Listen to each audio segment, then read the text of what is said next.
নমস্কার বন্ধুগণ, আশা করি আপনারা সকলেই খুব ভালো আছেন। দেবযানীস কোজি কর্নারের নতুন একটি ব্লগে আপনাদের স্বাগত জানাই। সকালে 7টার দিকে ছাদে এসেছিলাম, তখনও কুয়াশা ভর্তি। আশা করি ভিডিওতে দেখে আপনারা বুঝতেই পারছেন না। আপনারা হয়তো ভাবছেন 12-13 ডিগ্রি ঠান্ডায় সকাল 7টায় ছাদে ওঠার কোনো মানেই হয় না, যখন কুয়াশা ভর্তি প্লাস ঠান্ডা বাতাসও বইছে। আসলে কুয়াশা ভরা সকালে আমার ছাদ বাগানটা কেমন লাগে দেখতে, সেটাই দেখতে এসেছিলাম। ভালোই লাগছিল বেশ। প্রতিদিন পুজোর জন্য একটা দুটো ফুল ছাদ থেকে নিয়ে আসি, তবে এবার কদিন গাঁদা গাছগুলো থেকে একটাও ফুল নিইনি। ঠিক করেছি এগুলো পুরোপুরি ফুটে যাওয়ার পরেও তো বেশ কিছুদিন থাকে, তো পুরোপুরি ফুটে যাওয়ার পরে এগুলো একটা দুটো করে তুলব। শীতের গাছগুলোতে এবার একটা দুটো করে ফুল আসাও শুরু হয়েছে।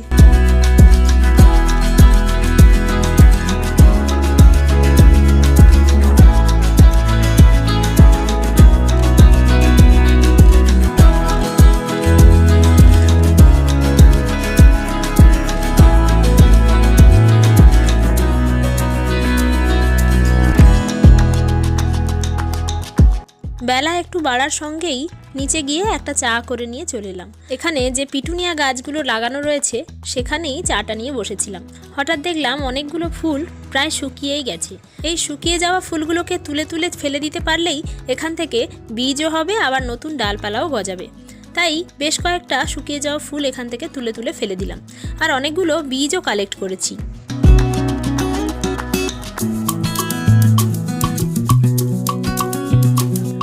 সকালে ছাদ থেকে ঘুরে আসার পর সারাদিন একটু অন্যমনস্ক ছিলাম, তাই আর কোনো ভিডিও বানাইনি। ভালোও লাগছিল না, তাই সন্ধেবেলা ভাবলাম আজকে একটু নতুন খাবার বানানো যাক, আর সেই রেসিপিটা আপনাদের সাথে শেয়ার করি। তাই চলে এলাম রান্নাঘরে। তবে এখানে আবার একটা ভিডিও স্কিপ হয়ে গেছে, সেটা আমি একটু পরেই আপনাদের সাথে শেয়ার করছি। তো এখানে একটা বাটির মধ্যে আমি নিয়ে নিচ্ছি পরিমাণ মতো ময়দা। প্রায় 2 থেকে 3 কাপ মতো আমি এখানে ময়দা নিচ্ছি। এবার এই ময়দার মধ্যে হাত দিয়ে একটু গর্ত মতো করে জায়গা করে নিচ্ছি। এবার এর মধ্যে দিয়ে দিচ্ছি 1/2 কাপ মতো টক দই।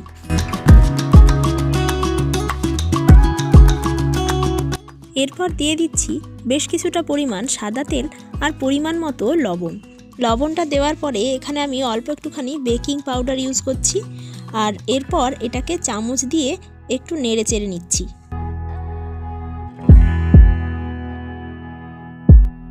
মোটামুটি এটাকে চামচ দিয়ে একটুখানি নেড়ে চেড়ে নিয়েছি।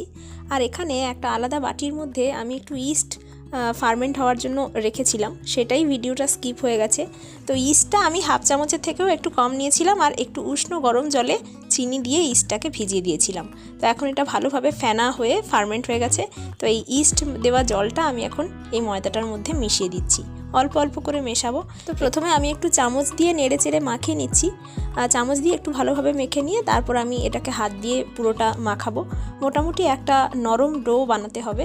লুচি পরোটার থেকেও এই ময়দাটার ডো একটু নরম হবে। আর আপনাদেরকে তো বলাই হয়নি যে আজকে আমি কী বানাচ্ছি, যদিও আপনারা থাম্বনেলে দেখেছেন। তো আজকে হচ্ছে নান বানাবো বলে ভেবেছি। কোনোদিনও এটা আমি বাড়িতে বানাইনি, আজকেই প্রথমবার। তাহলে চলুন দেখি কতটা কীরকম বানাতে পারি।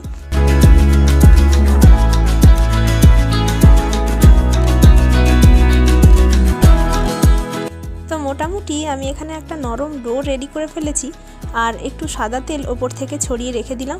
এখন এটাকে এভাবেই ঢাকা দিয়ে 1 থেকে 2 ঘন্টা মতো রেস্টে রেখে দেব। ততক্ষণ নানের সাথে খাওয়ার জন্য কোনো একটা তরকারি বানিয়ে নেব।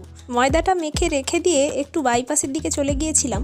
ভাবলাম যদি একটা পনিরের প্যাকেট পাই তাহলে সেটা নিয়ে সেই তরকারি বানাবো, কিন্তু পনিরটা ওই দিন দোকানে অ্যাভেলেবেল ছিল না।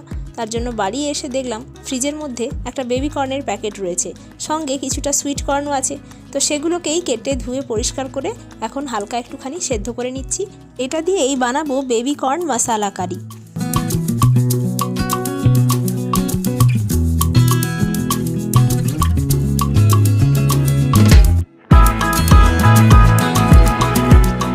মোটামুটি কর্নগুলো আমি এখানে সেদ্ধ করে নিয়েছি, আর তার মধ্যে থেকে বেবি কর্নটা বেছে আলাদা করে নিয়েছি। এবার এর মধ্যে কর্নফ্লাওয়ার, হলুদ গুঁড়ো, লবণ দিয়ে ভালোভাবে মিশিয়ে নিচ্ছি। এরপর এগুলোকে হালকা একটু তেলের মধ্যে ভেজে নেব।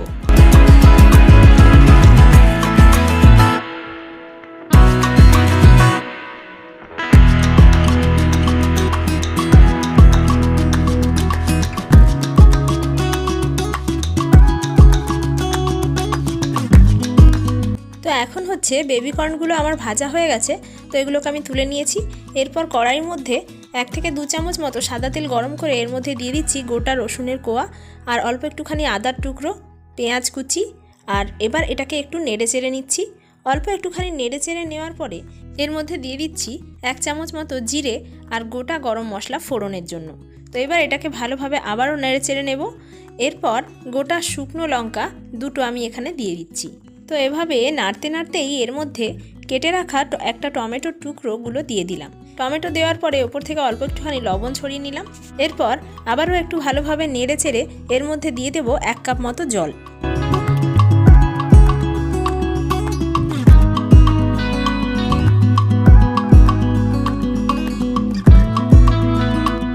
জল দেওয়ার পরে এগুলো যখন ফুটে উঠবে তখনই গ্যাসের ফ্লেমটা বন্ধ করে দিতে হবে। তারপর এটাকে ঠান্ডা করে মিক্সির মধ্যে ট্রান্সফার করতে হবে। আর আমি যেহেতু রাতের বেলা এটা বানাচ্ছি আর আমার হাতে সময় কম আছে, তার জন্যই আমি এটাকে ঠান্ডা হওয়া অবধি ওয়েট করছি না, সাথে সাথেই মিক্সির মধ্যে ট্রান্সফার করছি। এবার এটাকে মিক্সিতে পেস্ট করে আনতে হবে।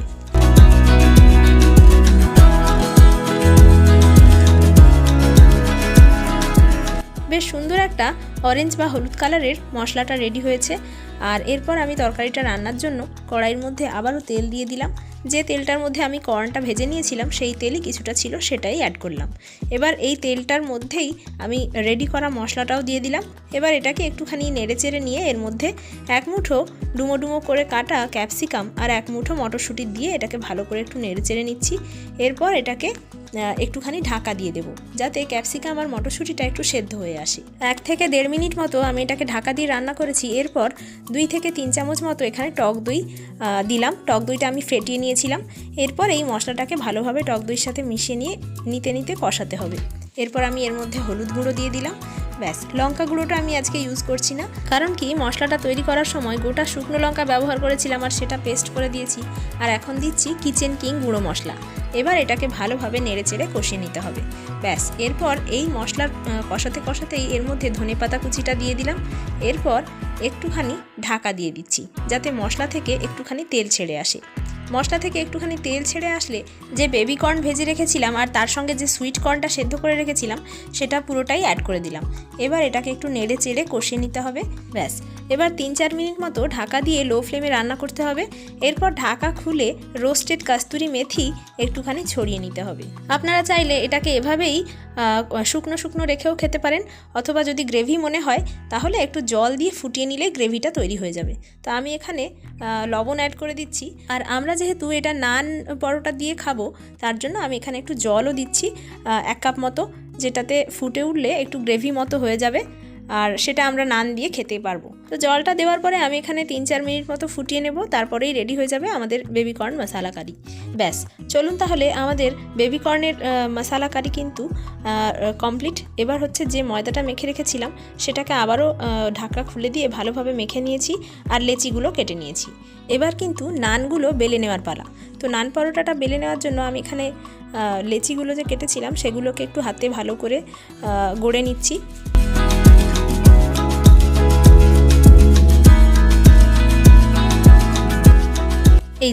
এই যে লেচিগুলো আমি কিন্তু রেডি করে নিয়েছি। এবার এগুলোকে বেলে নেব। তো আমি এখানে নান পরোটাগুলো বানাতে গিয়ে দেখলাম যে একসাথে সবগুলো বেলে নিলে হবে না, একটা করে বেলতে হবে আর একটা করে ভাজতে হবে। নানগুলো বানানোর জন্য আমি এখানে কালো জিরে আর ধনেপাতা কুচি আলাদা করেই পাশে রেখে নিয়েছি।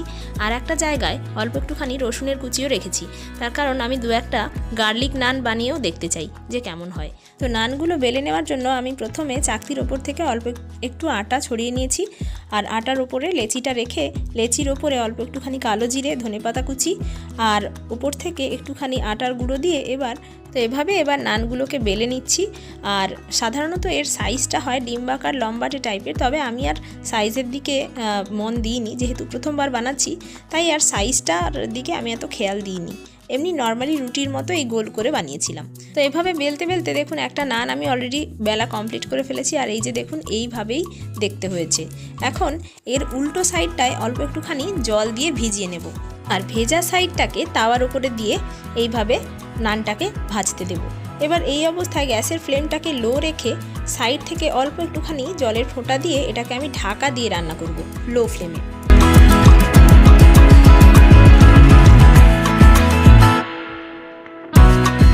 এভাবে মোটামুটি 30-40 সেকেন্ড মতো লো ফ্লেমে ঢাকা দেওয়ার পরে ঢাকাটা সরিয়ে নিয়েছি। আর দেখুন নানটা মধ্যে মধ্যে যেখানে সেখানে একটু একটু ফুলে উঠেছে, মানে এক সাইড হয়ে গেছে। তো এবার হচ্ছে ওপর থেকে অল্প একটুখানি বাটার ছড়িয়ে নিতে হবে অথবা সাদা তেল। এভাবে ছড়িয়ে দিয়ে খুন্তি দিয়ে ভালোভাবে পুরোটা স্প্রেড করে দিতে হবে। এবার তাওয়ার মধ্যেই এটাকে উল্টে অন্য দিকটাও ভেজে নিতে হবে, তাহলেই আমাদের নান সুন্দর কিন্তু রেডি হয়ে যাবে। তো এবার হচ্ছে নানটা আমাদের একদম রেডি। তো এভাবেই আমি সমস্ত নানগুলোকে ভেজে নেব। আর এখানে একটা নান আমি হাতে তুলে আপনাদেরকে দেখাচ্ছি যে কতটা পরিমাণ সফট হয়েছে এটা। এই যে এক হাতে মুঠো করে দিলেই মুঠো হয়ে যাচ্ছে। আর বেবিকর্ন মশলা কারি দিয়ে নানটা খেতেও কিন্তু দুর্দান্ত হয়েছিল। আপনারাও এভাবে বাড়িতে বানান আর এনজয় করুন। বাড়িতে যে এত সুন্দরভাবে নান বানানো যেতে পারে সেটা বোধহয় আজকে যদি না ট্রাই করতাম তাহলে জানতেই পারতাম না। যাই হোক, খুব সুন্দর একটা মিল এনজয় করলাম। এবার অন্যান্য খাবার দাবারের মতো এটাও আমার বাড়িতে মাঝে মধ্যে আমি বানাবো। ওই দেখুন প্লেটটা কত সুন্দর লাগছে। আর তো তর সইছেই না, এবার খাবার দাবারে আমরা একটু কনসেন্ট্রেট করি। আর আজকের ভিডিওটা তাহলে এখানেই শেষ করছি। খুব শিগগির দেখা হচ্ছে নতুন একটা ভিডিও নিয়ে। ততক্ষণ আপনারা সকলেই ভালো থাকবেন, সুস্থ থাকবেন, সাবধানে থাকবেন আর সকলের খেয়াল রাখবেন। আপনারা চাইলে আমাকে ফেসবুক আর ইনস্টাগ্রামে ফলো করতে পারেন, আইডিগুলো ডেসক্রিপশন বক্সে দেওয়া রইল। আজকের ভিডিওটা ভালো লাগলে প্লিজ একটা লাইক করে দেবেন আর দেবযানীস কোজি কর্নার ইউটিউব চ্যানেলটিকে সাবস্ক্রাইব করে সাপোর্ট করবেন। এই কনকনে ঠান্ডায় সকলেই সাবধানে থাকবেন। নতুন ভিডিওতে আবারও আপনাদের সাথে দেখা হচ্ছে। ধন্যবাদ।